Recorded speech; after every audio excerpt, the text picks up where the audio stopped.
Oh my stars. I cannot Yes. wait. We are here. Welcome, welcome, welcome, welcome, everyone. Huh, three times the charm, right? So, Yes, welcome to it Live is. from NCCE. We are so excited to have Victoria Thompson, MS, with us today. Victoria is an education industry executive for the K 12 division at Microsoft Education. She works with, what is it, like 23 states with 23 regional states. Yep, the transfers, Dakotas all the way down to Florida. right? The MIE program, of which I'm one of the, how Mhm. many are in the United States right now?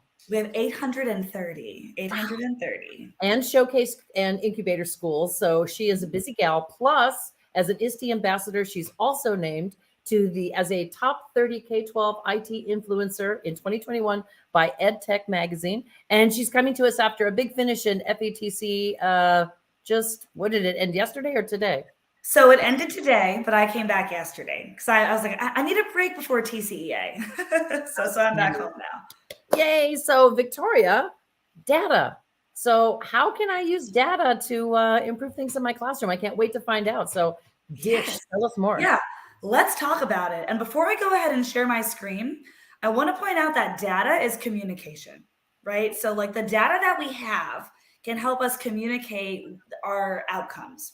However, sometimes I feel like folks like they've got the data, but they don't really know what to do with it.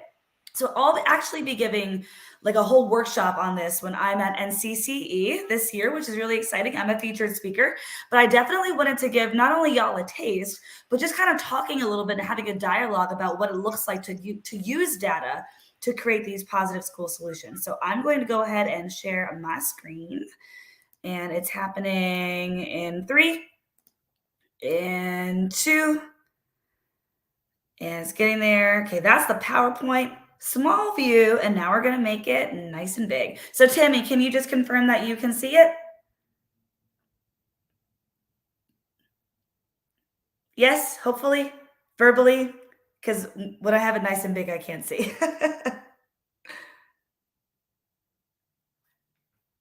Okay, cool.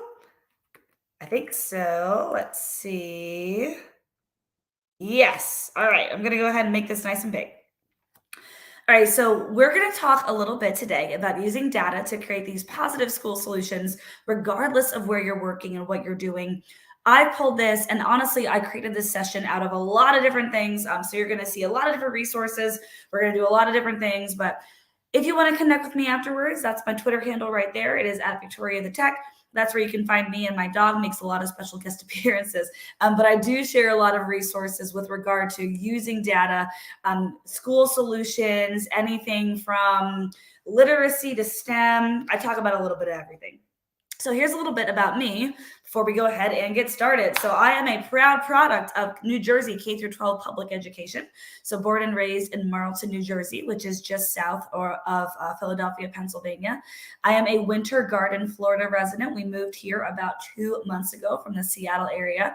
So we are about 20 minutes from Disney World. And if you can see my background right now, it means that I am loving it. My master's degree is in curriculum and instruction. I'm a former STEM educator. So all my stuff is in STEM education and also STEM coaching in South Carolina and Washington State. And now I live in Florida. As Tammy mentioned, I'm an education industry executive for the K-12 division of Microsoft Education. So I support about 23 states and really the United States with my programming, just driving school transformation with technology. My research independently focuses on culturally responsive math education, math pathways, and also educational technology. And I also love bread. Love, love, love bread. All right. So when I think about what it looks like to use data to create positive school solutions, I always like to fall on this question because it's important. We need to think equity forward and also future forward. We can't really do that until we evaluate what we're currently doing. So, my question that I always ask folks is how are you currently using data to inform families at your school? Right? How are you currently using data to inform families at your school? Now, with this question, it could mean a lot of different things. It could be maybe for field trips, it could be for informing families about first day of school, or maybe even different types of breaks. It could be for grades, it could be for anything. But when I think about using data to inform families at the school, we really need to think a little bit critically, especially since so many schools are transitioning into the college, career, and now military readiness model. It was the first time I had ever heard that. It was college, career, and military readiness, right? So we've got CCMR. And I think a lot of this comes from this, right? So what I have on the screen. Oh, Your hello, go ahead. slides aren't advancing, Victoria. We just wanted to let you know. Oh, okay. Hold on. Let me fix that. Yeah, we're still seeing the beginning slide, but love what you're saying. That Yay! forward, All right. fantastic. Maybe I can just do PowerPoint in this view and then I can advance this way. Okay, Is this helpful? Can y'all see it? we can see that slide. Yes. Okay, cool. Yeah, I'll just do PowerPoint this way. That way everyone can see it. Perfect. Thanks, Right. Victoria.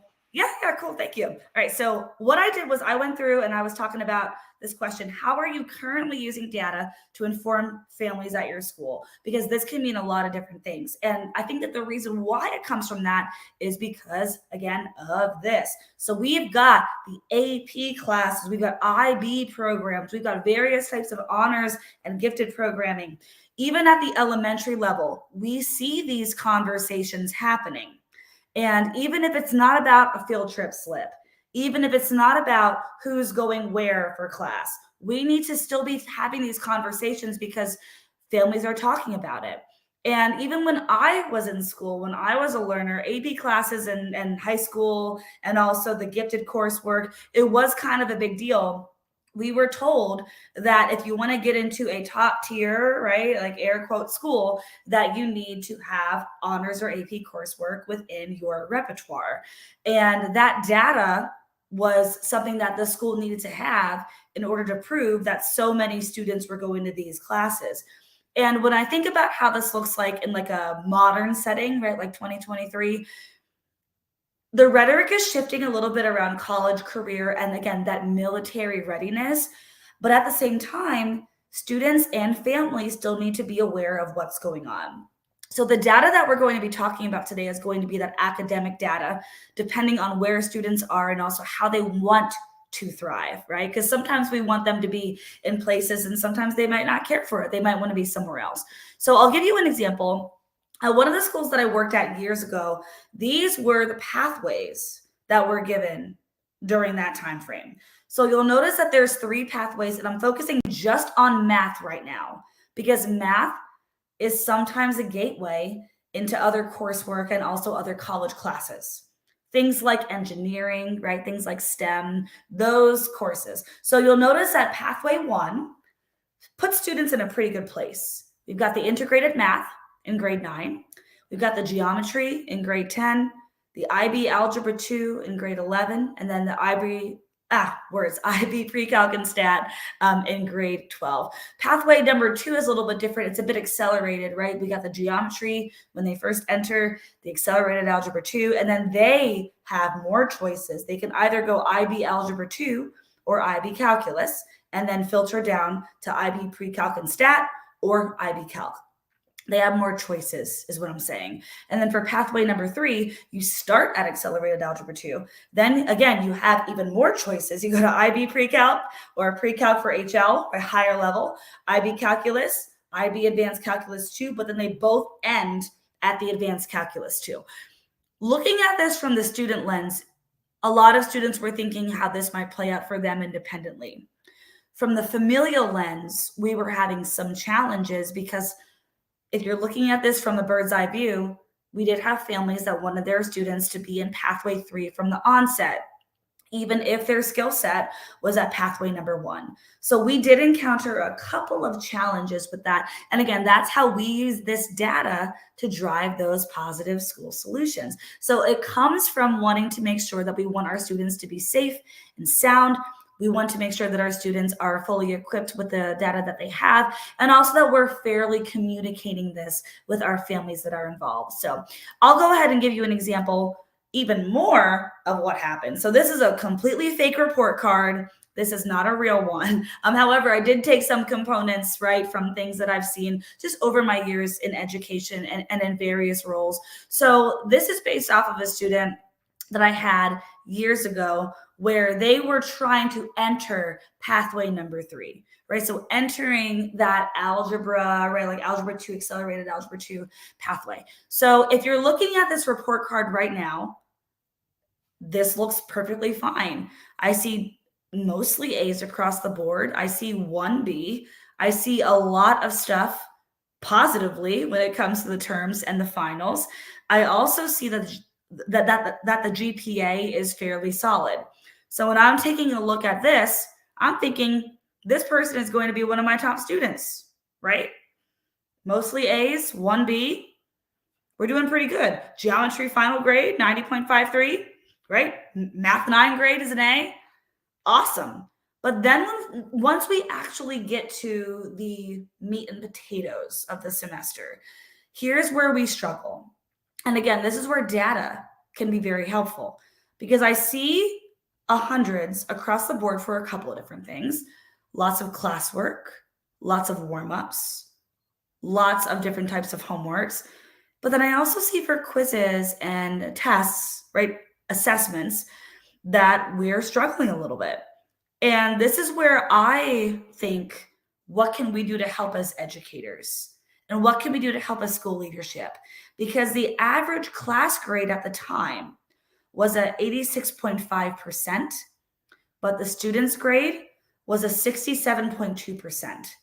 That is almost a 20-point gap, right? So what's going on? And what we do as educators is we don't say what's wrong.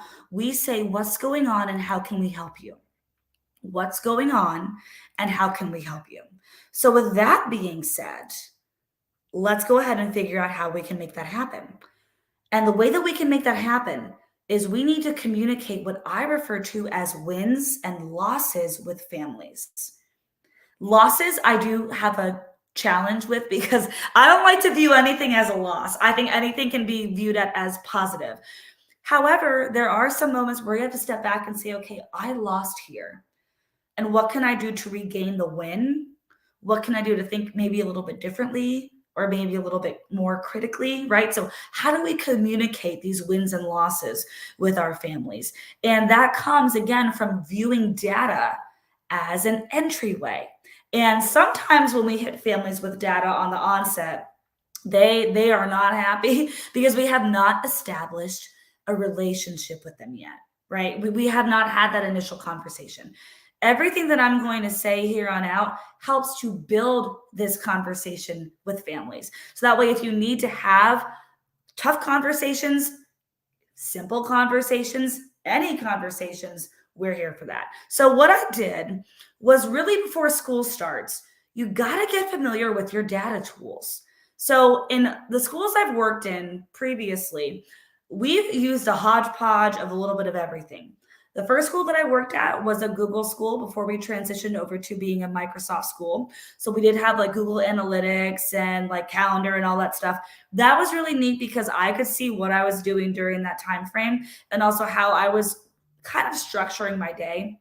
When I moved to Washington State, it was primarily Microsoft. Viva Insights was outstanding, same with Power BI. But also I kept a track of what I was doing during that time. So just getting familiar with the data tools helps you figure out how you can best track what is going on with your kids. I find that sometimes school to school, it is dependent on the leadership. So one teacher might be using this, one teacher might be using that. If you're in that scenario, just make sure that whatever you're doing works the best for you, but just get familiar with those tools. That is number one for sure. The second is creating that student survey on academic success. So what I would always do and what I continue to do when I work with students and even pre-service teachers is we have a self-survey on what they want to do and how they view the topic at hand. And I'll show you examples in just a few moments. On top of that, if there's an assessment, creating a pre and post assessment. That way you can see what the students thought they were going to do versus how they actually matched up. That is imperative, especially if you've got classes or maybe even school systems where the expectation is there, but there might not be follow through from the folks that are being accountable. And then reaching out to any school employee, admin, or even previous teachers for any data that you might have. I found that helpful. People might not respond, but it's always good to reach out. So with that being said, so this is an example of a student success survey. I used to do mine specifically for math. Again, this is my background as a STEM educator. However, you can do this with any subject. And here are the essential questions. So the first is, how do students view themselves in your academic discipline? So whether it's ELA, PE, engineering, computer science, mathematics, art, it doesn't matter. How do they view themselves there? They need to be a little bit more introspective in order to figure out what's going on and how they can best present themselves within your classroom. Number 2 is, how do students view themselves outside of your academic discipline? When I was a math teacher, I had students that hated math and they didn't care for it, but they loved art and they loved music. And they loved a lot of different things, right? So how they view themselves outside of where you are. The third is, how do your students define academic success? I find that success can kind of be a monolith where we put success on a pedestal as adults, but for kids, it can look a little bit different. How do your students define academic success? And that can help you along your journey. And then for number 4, is there anything additional that you would like your students to know about you? / anything that your students would like you to know about them. So you'll notice that for the math survey, I've got some questions like, what do you think is the best way that you learn math, right? Like what do you think that you need to learn math? How do you learn math? Just things like that, ways for students to be successful in that space. And this is an open-ended survey that I did used to give. However, I did used to also give some surveys where we had questions. I like to have my surveys no more than 25. I know that seems like a lot, but with small questions like this, it's just kind of like a checkbox, like, hey, I'm doing it. And you'll notice that I've got questions on here. Again, this is very math forward, but you can take this and do it anywhere for things like, we have quizzes or tests in my last math classroom. We do projects that are graded in my last math classroom. For example, my teacher is interested in my work, even if it's wrong, in my last math classroom. And the categories I used were always, almost always, most of the time, once in a while, and then never. So these were the categories that I used in order to move students from an area of uncertainty to an area of, okay, I kind of see what's going on here. And this was also very helpful for parents, because sometimes when kids enter our school, the parents are aware of what's going on, but they're not exactly sure of all the ins and outs. So this was really helpful for that angle. That way we could get an inventory of what our students were ready for. So when I think about pre-assessments and post-assessments, and again, I'll share examples of this in just a moment, but these were kind of the essential questions that I had whenever I was working with students, regardless of the grade level or the subject matter. So for the essential questions, I'm always thinking, what do we need to do to be successful before we take an assessment or test, anything, whatever you want to call it. So these are my 5. The first is, are you happy with your current performance in this class? The second is, how would you like to perform on this assessment, right? That's important. The third is, have you studied? If so, how much? If we're working with students and we're trying to build up those study skills, that is extremely important, because sometimes what will happen is they're like, I deserve an A, but I didn't study. I didn't read it. I didn't know what was going to happen. So have you studied? And if so, how much is helpful. We will encounter students that don't need that kind of intense question, but we also need to make sure that we're reinforcing good study habits. And then that's why I have the 4th question, because if you don't study, what is the best way that you can retain information? It's helpful. We can learn from each other. How do we learn from other people? And then, do you need additional support And if so, how can I help you? So here's an example of a form that I gave years ago. But again, this is a form that we created in order to identify that data to drive that school solution. Because what we were finding was that kids were showing up and they wanted A's, but then they were getting C's, D's, and F's. Obviously, there's a disconnect. So I'll show you the aftermath of all that in just a few moments. But we've got questions such as, are you happy with your performance in math so far? Did you study? What resources are you using to study? A little bit of everything. Shout out to my friends Kahoot and Quizlet because they helped me through that time. But the post-assessment reflection, how did you perform on this assessment? What did you learn during this unit? Did you study or reflect as diligently as you thought you would? Do you want to improve your score? Would you like to improve your knowledge? Again, you would be surprised how honest students are on these reflections. So with that being said, here's an example of the post-assessment. It's almost identical to the pre. The language is just changed a little bit. And with that being said, here's a little bit of data for y'all. So the first one is from the pre. On a scale of 1 to 3, 1 being I'm not happy at all with my grade, 3 being I'm happy with my grade. How happy are you with the grade that you earned on the assessment? You'll notice that, again, this is a small class, 13 students. However, most of them said that they're not happy with their grade. However, for the following, right, on a scale of 1 to 3, 1 being I did not study at all, 3 being I studied a lot. How much did you study? Most of them rated it a 2. It's like, oh, I studied and maybe I didn't. So again, these reflections are a moment for us as adults to confront our students in a very positive way and say, okay, well, you're not happy with your grade, but then you didn't do what you thought you needed to do. So how can we move things forward? How can we move things forward? That's what I'm all about. And speaking of that, having those conversations with parents comes directly afterward. So we have to really come from the mindset of not having answers, but having questions when it comes to data.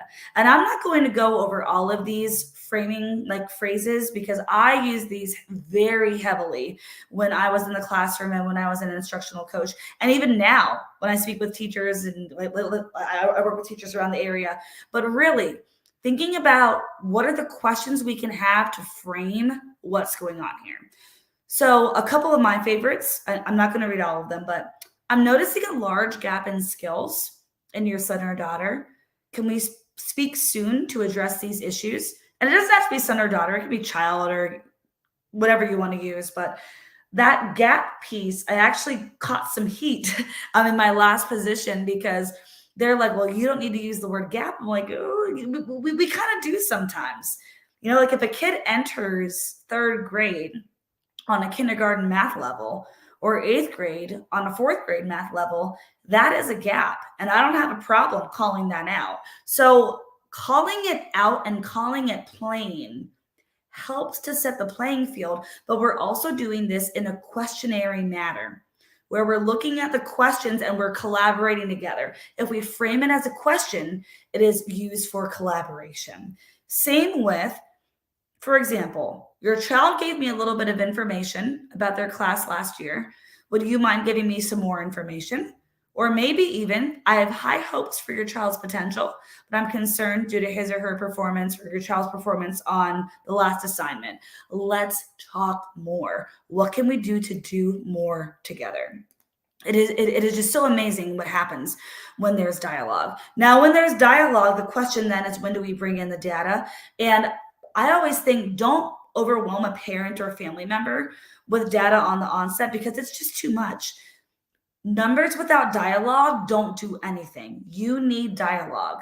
And really, if results are not seen within the first month, that's usually 2 quizzes or maybe 1 major assessment. Then what happens is you bring up data and assessment reflections, right? Ways that, again, I showed where it's pre and post assessment, how students are viewing themselves and also what they're doing. And then, of course, continuing to just communicate performance to the administration, the learning support, and also to the student. That is extremely helpful. So going back to the student that I shared with y'all before, with the algebra class, after several conversations with families and administration, the student elected to move down to a class that focused more on basic algebra skills and also our geometry topics. Again, that came from using data to highlight and create positive school solutions. So the previous math class, if you see on the left-hand side, so the student's overall average was around like a 67%. Quiz average was around a 33. If we go to the next class, which is where she was, overall average 78, quiz average 70%. From the parent themselves, they said, it's not perfect, but it's positive progress. And I feel like so often in education, we are put in situations where people want the students to be perfect. What we need to be focused on is that positive progress.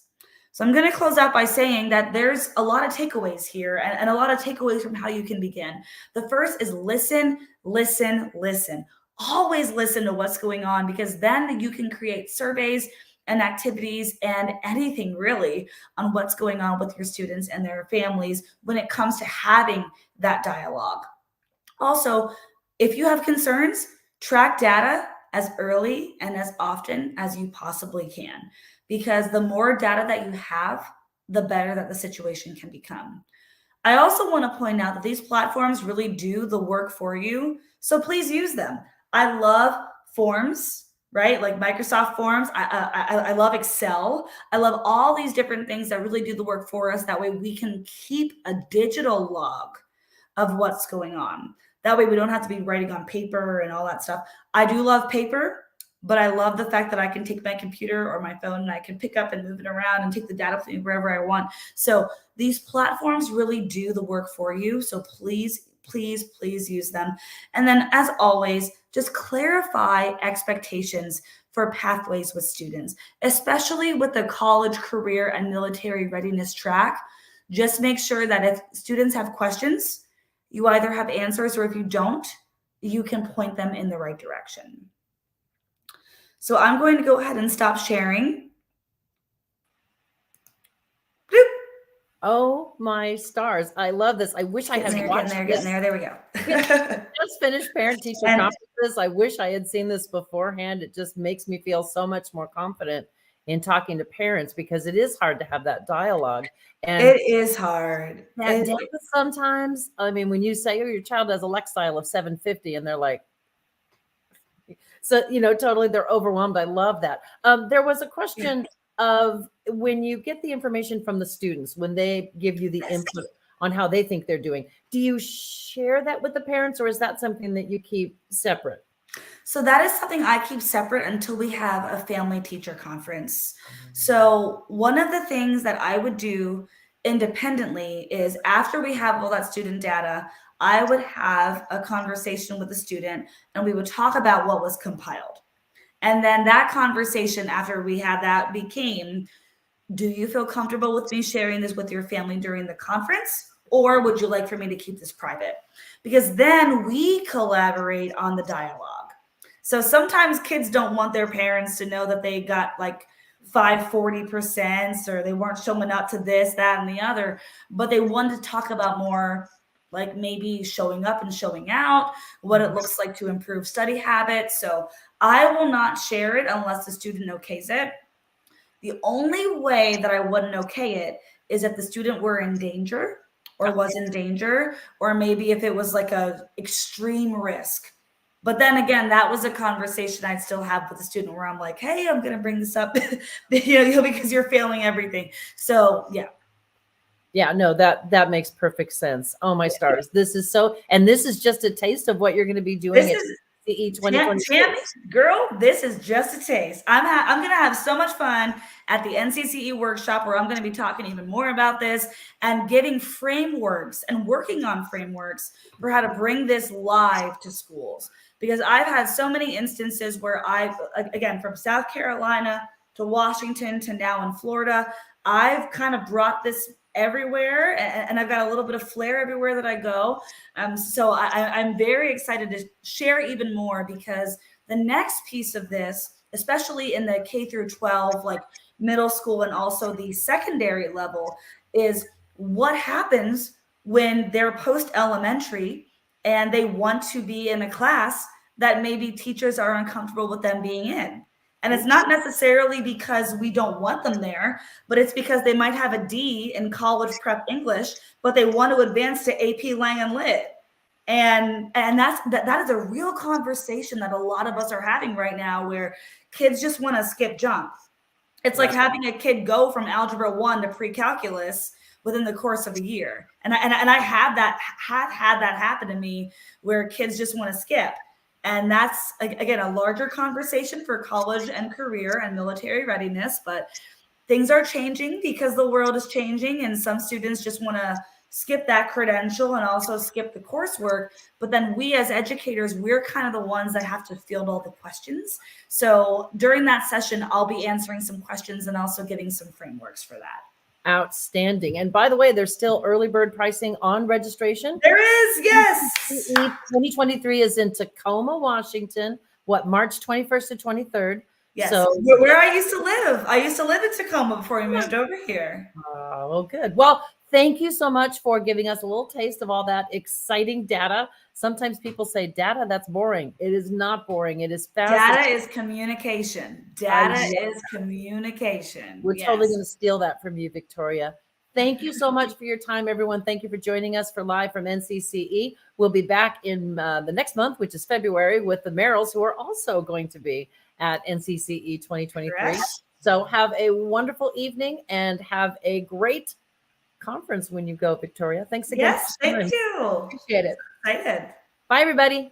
Bye. That's a great find. Yay.